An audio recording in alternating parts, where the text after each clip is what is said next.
Waheshimiwa mawaziri tulioko hapa mkiongozwa na Waziri Ulega, viongozi wote tulioko hapa akiwemo na mkuu wa majeshi, mkuu wa mkoa, viongozi wa chama, viongozi wa madhehebu ya dini, sasa leo tukiongozwa na viongozi wa kanisa letu la Adventista wa Sabato, ndugu wananchi wote tuliokutanika hapa wakiwemo na waumini wa hili dhehebu la Adventista wa Sabato. Ninao furaha kubwa sana leo kuweza kushiriki nanyi tukio hili muhimu sana. Na maandiko yanasema kwamba kila tunapokutanika, hata kama tungekuwa wawili watatu, basi Mwenyezi Mungu anakuwa pamoja na sisi. Kwa la kwanza natambua uwepo wake na aendelee kutukuzwa sana kwa sababu ni stahili yake. Lakini namshukuru sana ndugu yangu Waziri Nyansaho. Jambo hili ni kubwa. Moja ambacho nitasema sasa, kwa sababu naondoka sasa hivi, flight yangu iko karibu sana. Wengi wetu Mungu anapotubariki tumekuwa na kiburi katika uhusiano wetu na Mungu na uhusiano wetu na wanadamu wenzetu. Alichokionyesha huyu Mheshimiwa Nyansaho kwamba ni mnyenyekevu, Mafanikio ya wanadamu wakati fulani yanatusukuma tuwe na kiburi, tusiwe wanyenyekevu, hata tusimtambue Mwenyezi Mungu. Tumekuwa warisi wa shetani ambaye baada ya kuwa amefanikiwa sana, ukisoma ile Ezekiel sura 28, hakuwa na sababu ya kujivuna mpaka kuasi. Anatokea msingi mzuri sana na Mwenyezi Mungu ataendelea kukubariki. Baada ya hapa nitamshika mkono mama yangu yule pale kabla ya kuondoka. Mama, Mwenyezi Mungu aendelee kukubariki kwa malezi yako kwa mtoto huyu mwema. Ninawaalika sisi wote ambao tunaishi, tuna uhai. Mafanikio ya kwanza kwa mwanadamu ni uzima, uhai. Hata kama ungekuwa tajiri, hata kama ungekuwa na cheo, hata kama ungekuwa maarufu kiasi gani, kama hauna uhai ni sufuri. Sisi wote tunaojitambua kwamba tuko hai, tunapaswa tuwe nyenyekevu sana. Tutambue kwamba kwa hiyo tunapaswa kuwa nyenyekevu kwa Mwenyezi Mungu. Lakini na wale waliobarikiwa basi hata kuwa na mali, tunapaswa kuwa nyenyekevu kwa Mwenyezi Mungu. Na wengine hata waliobarikiwa kuwa na madaraka, tunapaswa kuwa wanyenyekevu kwa Mwenyezi Mungu. Ningewasomea mafungu hapa, lakini Mungu muda hauruhusu. Hiki ulichokifanya Mheshimiwa Nyansaho, nilikisema nilipoalikwa pale Dodoma Central Tanzania Field. Nikawa na washauri waumini wa kanisa la Adventista wa Sabato siku ile. Tumepoteza injili. Wapi tulipotelea wapi? Ile vision tuliokuwa nayo ambayo ni biblical lakini prophetical. Ndio nikashauri kwamba kila kuliko na nyumba ibada inapaswa iwepo taasisi ya elimu au taasisi ya afya ya tiba. Kijiji ninachotoka mimi, wakati serikali inataifisha zile shule mwaka 1967, kilikuwa na mashule matatu ya msingi. Katika mashule matatu ya msingi, mawili yalikuwa kanisa la Adventista wa Sabato.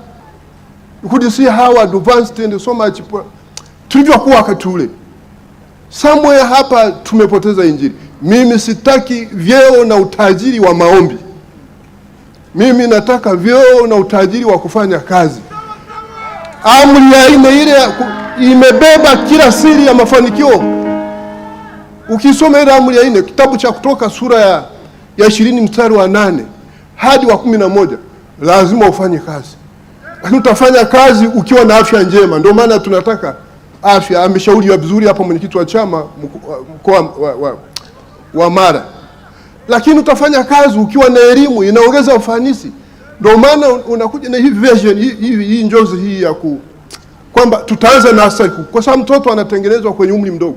Unavyoniona mimi hapa na Nyansaho na sisi wote tulioko hapa, ni jinsi tulivyolelewa kuanzia tukiwa matumboni mwa mama zetu mpaka miaka 6. Ndivyo ilivyo. Baada hapa hakuna kitu.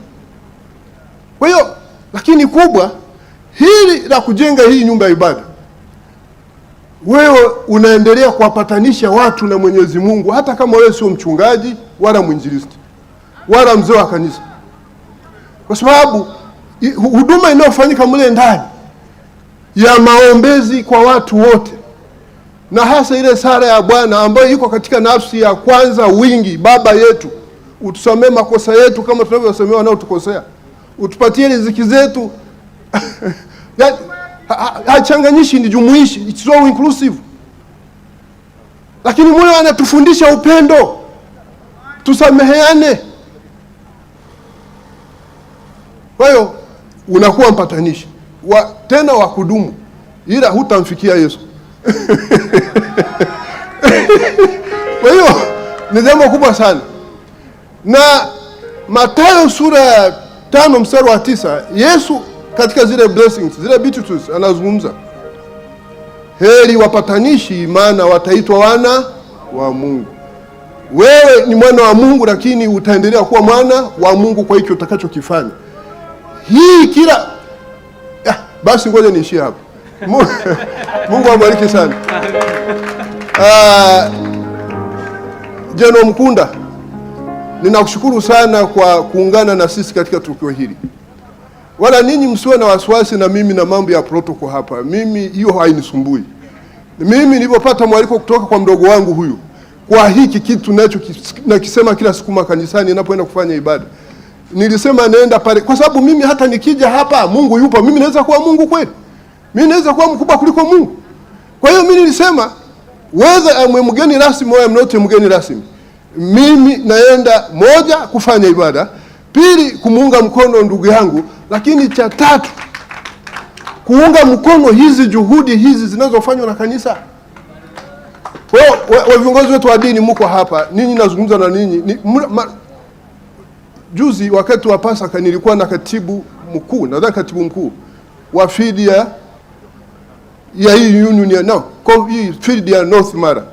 Nilimpa ujumbe wangu, nilikuwa naye nyumbani kwangu Dar es Salaam, tulishinda naye, nikamwambia nenda mkafanye hivi, na bahati nzuri tayari Dr. Nyansaho ameshaanza hiki kitu, ametuanzishieni. Kwa hiyo atakaporudi kutoka alikoenda huko China atawaeleza kama alikuwa hajawaambieni. Pastor Marekana nilikaa naye, Pastor Kundayo nilikaa naye, nikazungumza haya. Kwa hiyo mimi kwangu hili, hata kama ningekuwa labda ningekuwa naumwa, kwa mwaliko huu ningekuja. Kwa hiki kitu hiki. Sasa niwaombeni viongozi wa kanisa la Adventista wa Sabato. Madhehebu haya ya dini na dini yanatambuliwa na ibara ya 19 ya Katiba ya Jamhuri ya Muungano wa Tanzania, pamoja na kueneza shughuli za dini na mambo mengine. Pale katiba inawaelekeza ni pamoja na kuzingatia usalama wa jamii. Kwenye hili kanisa maovu yatahubiriwa, wataambiwa usiue, usiibe, usizini, usifanye na mambo mengine yasiyokuwa na amani. Amani na usalama utapatikana.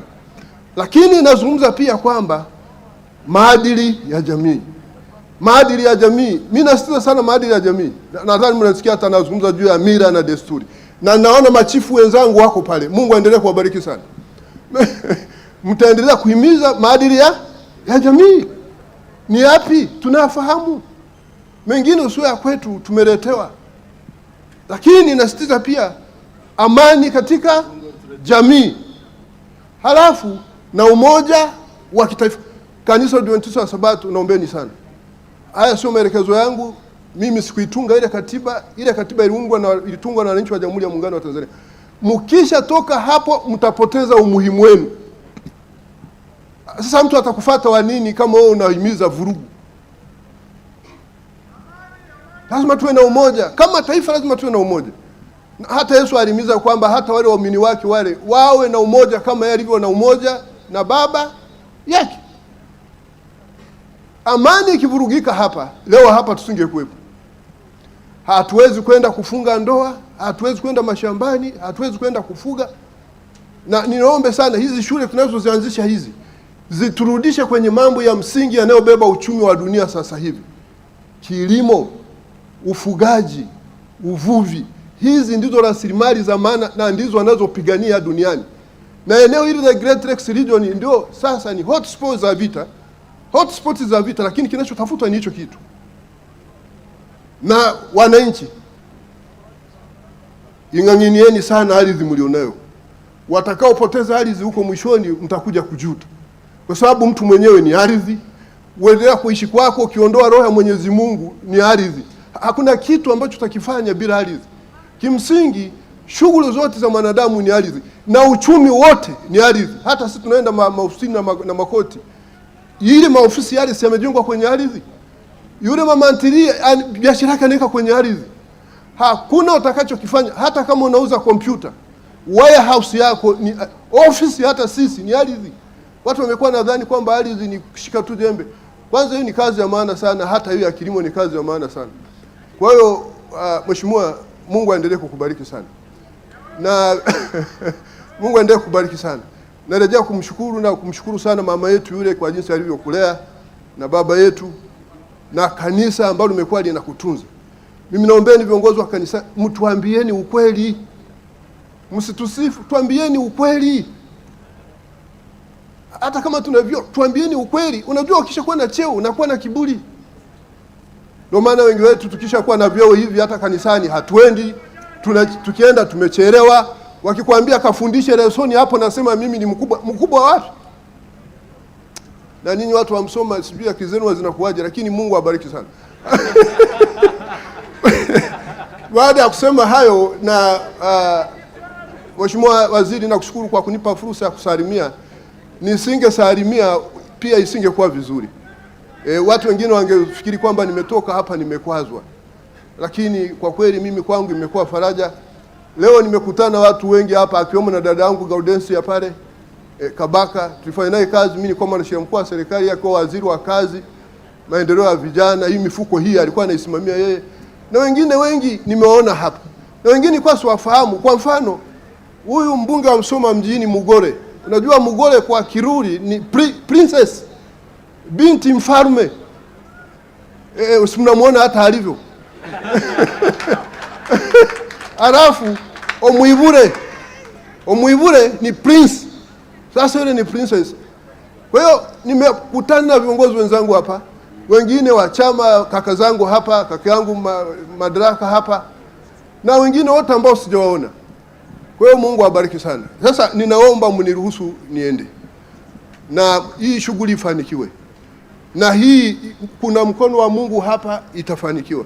Asanteni sana. Naomba niruhusu nimsalimie mama.